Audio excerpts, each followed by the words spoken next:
Hello, friends. This is Dave Hurwitz, executive editor at ClassicsToday.com, here with the Haydn Symphony Crusade. And we're up to number 101, The Clock, one of Haydn's most popular symphonies for reasons which are absolutely obvious. And one of the points I made in our last video about the military is that with so many composers, the slow movement is the part where everybody goes to sleep. It's just not all that interesting, relatively speaking, compared to the quick jazzy stuff. Well, Haydn's most famous symphonies, or many of them, are named after their slow movements. And his slow movements were encored, and deservedly so. And it's not because Haydn's quick music isn't interesting.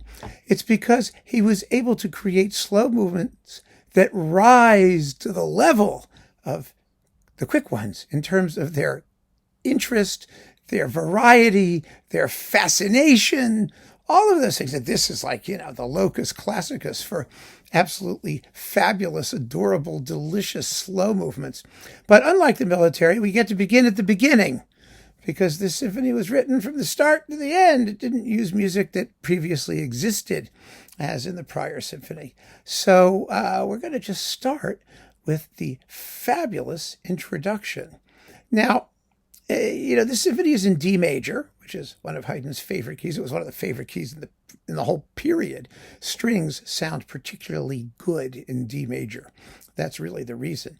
But also, the symphony is written for the full new orchestra, including clarinets, that's 2 flutes, 2 oboes, 2 clarinets, 2 bassoons, 2 horns, 2 trumpets, timpani, and strings. And my God, this is a fascinating work. It really, really is. One of the things about this last batch of Haydn symphonies is that they make amazing things out of what seem to be the most rudimentary, elemental musical objects. And this one is no exception. You'll hear the elementary musical object right in the introduction. It's just a scale.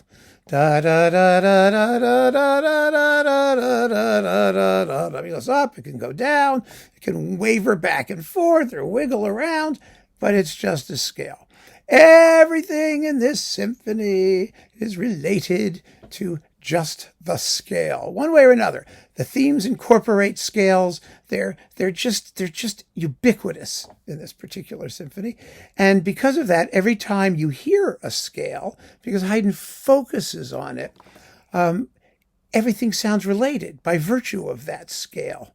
This is one of the most wonderful things that Haydn discovered and does probably better than anybody else in the universe, which is if you take something really, really basic, just the common coin of the musical language, and you focus on it. You focus on it in a way that you give the listener the impression that it's a big deal. Then every time you hear it after that, whether it's important or not, sounds like it's part of something bigger, of some sort of ongoing organic relationship between all the musical parts. And that is a powerful discovery, because it allows Haydn to write absolutely individual themes and do whatever he wants to do in each movement in terms of creating variety and color and whatever he wants, but still have it all work together and sound like it belongs together, simply because the basic language that he's using has become significant. Elements of it, highlighting elements of it, make them significant at different times. So those scales matter. In fact, the very opening of the introduction, a slow rising scale, reminds me very strongly of the opening of Sibelius's Seventh Symphony, which also begins with a slow rising scale. It's kind of interesting to hear them one after the other. But anyway, let's listen to the introduction with the Capella, whatever it's called, the Capella Istropolitana, with Barry Wordsworth on Naxos. This is a good performance, by the way. This is a good one. And you'll see what I mean. Just listen to it dreamily explore the joy of rising and falling scales and slow waves. Here it is.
Okay, so we know the scale. So how do you think the Allegro is going to start? You got it with the rising scale. It's in 6/8. It actually falls very comfortably after the finale of the Military Symphony, the prior symphony, which is also in 6/8. That's Haydn's hunting meter, although there's not really hunting music in this particular 6/8 thing. It's more like just having fun with the rhythm, because it's a compound rhythm. You can do it 1 2 3 4 5 6 1 2 3 4 5 6, or 1 2 3 4 5 6 1 2 3 4 5 6, or there's ways that you can play with the rhythm, and Haydn enjoys doing that. But beyond that, this whole symphony, especially the outer movements, which are related, big surprise, is so developmental. The first movement is in monothematic sonata form. That is, everything is based on the first subject, the rhythms and melodies and motives that we'll hear right at the start. And Haydn just goes on doing stuff through the whole movement. It's so much fun to listen to. It really is, because it's perpetually fresh. It really is. I mean, it just seems to be unflaggingly inventive. And contemporaries caught on that. Apparently the first movement and second movement of the symphony were both encored, and I'm not a bit surprised. I really am not. So I want to play you the exposition. Pay attention to the rising scale, 7 notes. 1 2 3 4 5 6 7, like that. And then it goes down and up and then down and then up. It's like the introduction. But the first melodic motive, da da da da da da, like that. Remember that. Da da da. It's gonna matter. Trust me. I'm not kidding. It's really gonna matter. So listen for scales and just that wonderful bouncy 6/8 rhythm, a rollicking rhythm. It's just irresistibly forward moving. Here you go.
Oh my gosh, is that marvelous. So you may have noticed a couple other sort of ideas through there. There was a sort of rah, rah, rah cheer thing. Bum, bum, bum, dum, bum, bum, ba-da-da-da-dum, bum, bum. And it's going to go backwards. Yum, bum, bum. Everything that goes up goes down. That yum, bum, bum, that's going to become the principal idea in the finale. I'm just telling you now, so you hear it. And there is a alleged second subject, which is actually based on music we heard previously. It's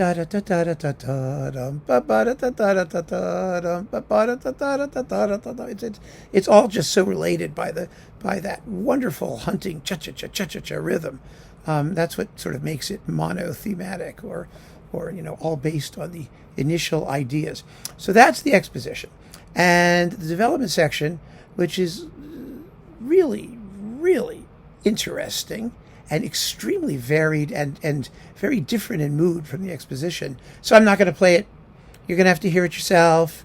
You really need to listen to it yourself. I mean, it's incredibly important, but and full of variety and all that. But it's the recapitulation that I think really seals the deal in this particular movement, because, as I said, it's an extremely developmental symphony, and Haydn starts it, and it just keeps developing. It just keeps doing different things until you get to the end. It's wonderful.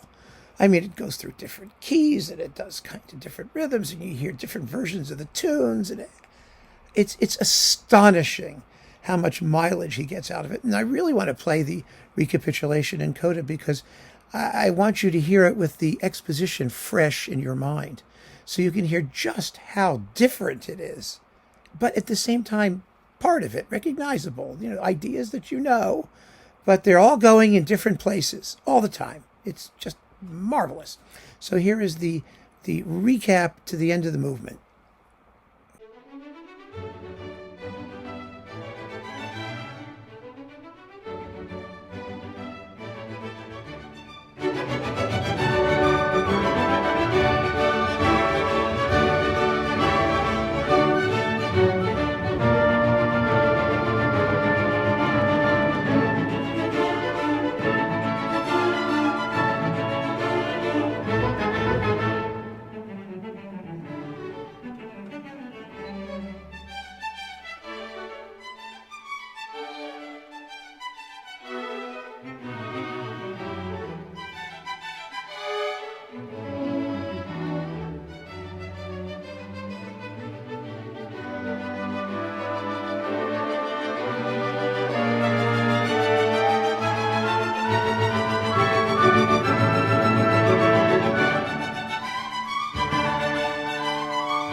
Stunning, isn't it? I mean, it really is. It's just an amazing piece of musical jollity. It's very happy music mostly. The development has some darker moments. Anyway, so that's that. In fact, just making the point, all three of the major movements, that is the first movement, second movement, and finale, that have sophisticated large forms, they all have darker minor key central sections. It's one of the formal things that unites the whole thing together, but you'll hear them, when you listen to the whole work, and we'll sample a couple others. Anyway, so the second movement is the famous clock. The clock that goes check, check, check, check, check, check, almost for 8 solid minutes. The thing that's really cool about the clock isn't that it goes tick-tock, tick-tock. It's where Haydn lets it stop going tick-tock, tick-tock. He knows when to keep it going and when to stop to cause the maximum amount of surprise and variety. It's really fun. So I'm going to play you the theme. Now, the theme is in 2 halves. They're both repeated, which makes for a very long initial section because it's a really big, long tune. Really quite exceptionally long and interesting. And if you hear it with the repeats, it really goes on for a bit. But I'm going to play it without the repeats, and you can hear it with the delicious little ticky-tocky stuff underneath. It's so charming. It's a funny tune. It's funny just because of that steady rhythm. It has just this wit that's inimitable. That's what it is. It's inimitable. Here you go.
Okay, so while we're not imitating it, after the big tune, there is a really turbulent minor key episode.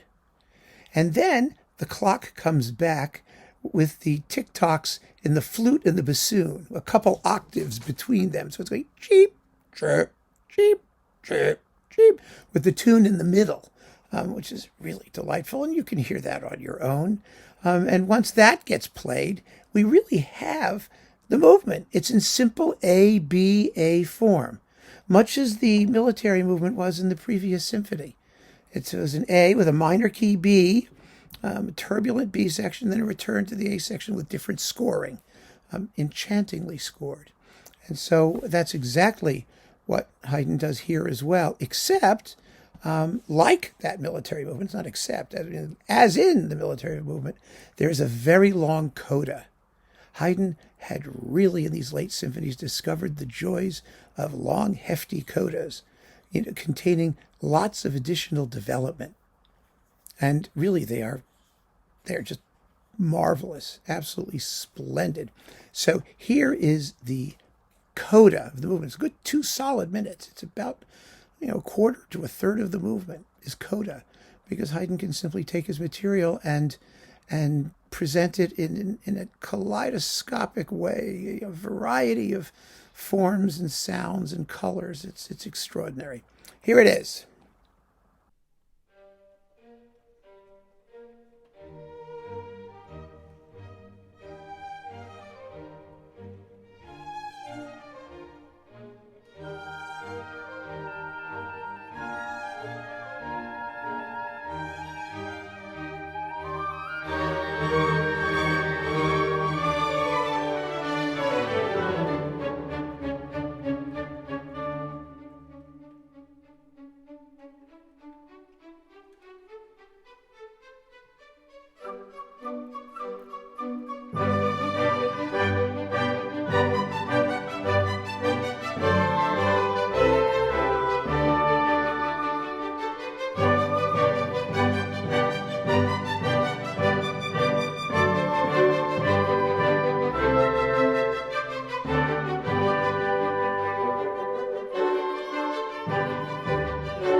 So, once the tick-tocking is over, we're into the minuet.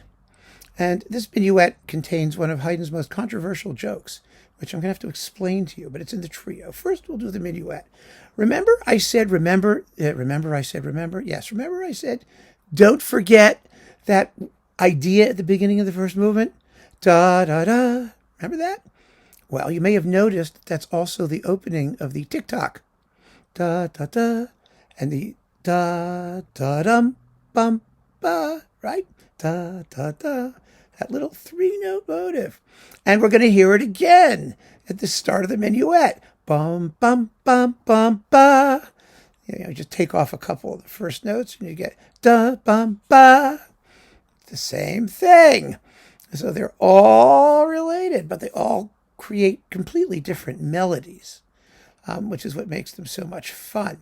And you'll hear lots of descending scales in this first part of the minuet. Ya-da-da-da-da. Chromatic scales, for the most part, which gives the whole thing this sort of sighing, almost melancholy cast. It's just lovely. So here's the entire minuet without repeats, all the way through the first section of it. That is the minuet proper, not the middle section, the trio. That's coming.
So after that, there is the usual trio section, the middle section.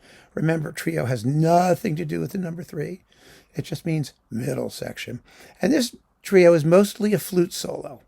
And the first half, the repeat, is written out. And the reason it's written out is because Haydn plays a little joke with his flute. He lets the flute play this tune, and underneath it, we hear the orchestra slowly going jump, jump, jump, jump, jump, jump, jump, like that. And the flute makes what sounds like a terrible mistake in the harmony. At the top of its scale, the orchestra is going chun, chun, chun. The note that the flute hits clashes just terribly with the underlying harmony. But on the repeat, the harmony shifts, and the flute plays the same thing. And so it all works out properly. This was considered so bizarre that for generations, really until like the 1950s and 60s, performers routinely corrected the harmony. They changed it because they figured Haydn just made a mistake and didn't see that the flute and the underlying harmonies didn't make any sense. But they did. They do, and they did. And it's almost what happened with Beethoven at the end of the development section of the Eroica Symphony, where the horn plays the theme over the wrong harmony and everyone went, ah! It's sort of like that. So here is the trio. I play you the first half of it exactly as Haydn wrote it, because you have to hear both first halves to get the joke. And then the second half. It's a fabulous exercise in scales. More scales than we've heard since the introduction of the whole symphony. Scales up and scales down. And here they are.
I think it's delightful. I really, and I got the joke the first time I heard it. I don't know why people were so scratchy head about it, but you know, that's the world of classical music. People have no sense of humor. And because they have no sense of humor, they just don't, you know, they think composers were making mistakes when they were really just trying to be amusing. Now, the finale. How to describe this finale? It's 4.5 minutes long. It's a sonata, monothematic sonata variation rondo. Yes, that's what it is. A monothematic sonata variation rondo. And if that sounds like horrible and confusing, it is. But the music itself is totally marvelous. It just happens to be, like the first movement, in a constant state of development. It's all based on the opening theme. The opening theme is audibly related to the opening theme of the first movement. In fact, here they are with a little 1-second pause between them, just so you can get a sense of them. Here you go.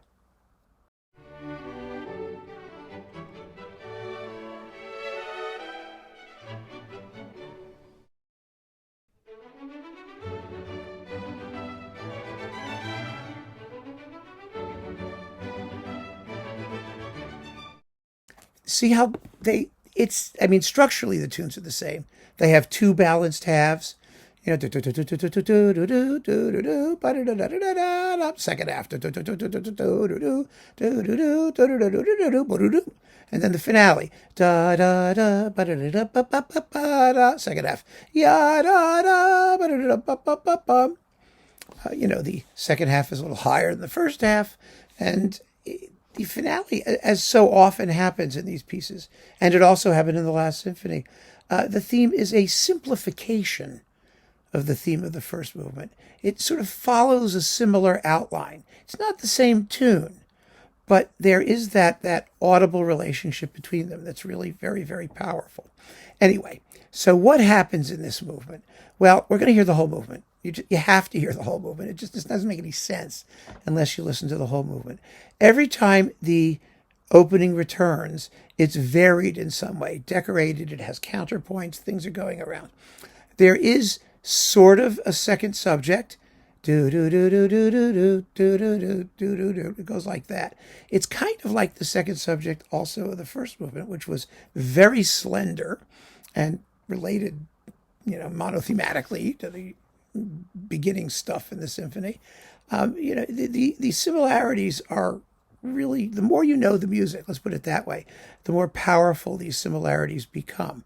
But for the moment, I'm going to play you what passes for the exposition. So you're going to hear the opening theme, the ritornello of the rondo, and then motion music going all over the place. Listen for bum, bum, bum, you know, that rah, rah, rah thing that we heard in the first movement, which is not, you know, it's also the opening theme of the whole movement. You do, do, do, right? But you'll hear it over and over. And then the second subject leading back, it leads back to the return, the ritornello of the opening theme with various other adjustments and decorations to make it ceaselessly interesting. So here's that first chunk. Oh gosh, this is such a cool movement. This is so much fun. All you have to remember is that it's always evolving, but you can hear exactly how.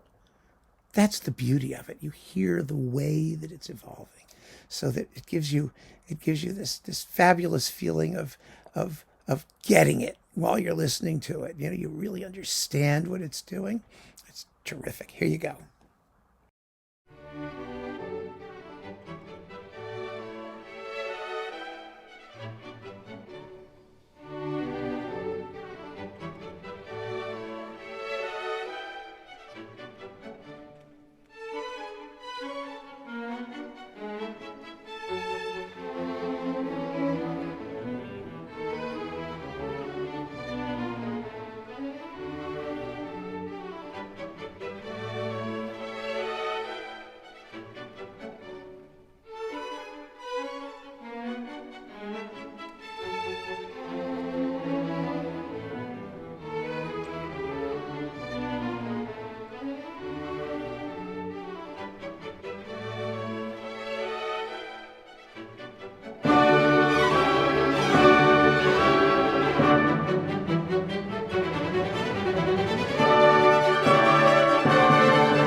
Okay, so that, as you saw by the way it cuts off, or heard by the way it gets cut off, flows into something. And that something is the return of the opening theme, which is immediately interrupted by what passes for the development section. Again, turbulent minor key development, as we heard some of in the first movement and in the second movement, and now this. And because it's monothematic, you will hear, obviously, it's based on the tune that we already know. And when that's over, the music comes to a full pause. So let's now listen to that development thing.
So the music has come to a stop.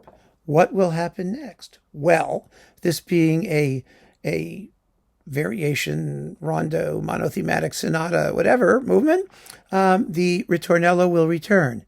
But now what Haydn does is like just one of those genius things that freaks me out. He turns the return. He turns the return. Yes, he does. He transforms the opening theme into a fugue. I mean, a full-fledged orchestral fugue that goes on for quite a bit. Now, you know what a fugue is, right? It's Bach wrote billions of them. Haydn was very, very good at fugue writing. It's like a round. It's a thing where you have a certain set number of parts, and they enter one after the other with the same music. On different degrees of the scale, not like a round where everyone sings the same thing exactly. This is on different sort of elements, and they all combine contrapuntally. And from there, Haydn moves seamlessly into the coda and the end of the entire movement. So I'm going to play you the fugue, which is the last appearance of the opening theme, leading to the conclusion of the entire glorious symphony with Haydn's signature chung, chung, chung, 3-note ending. Here it is.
I mean, this is powerful stuff.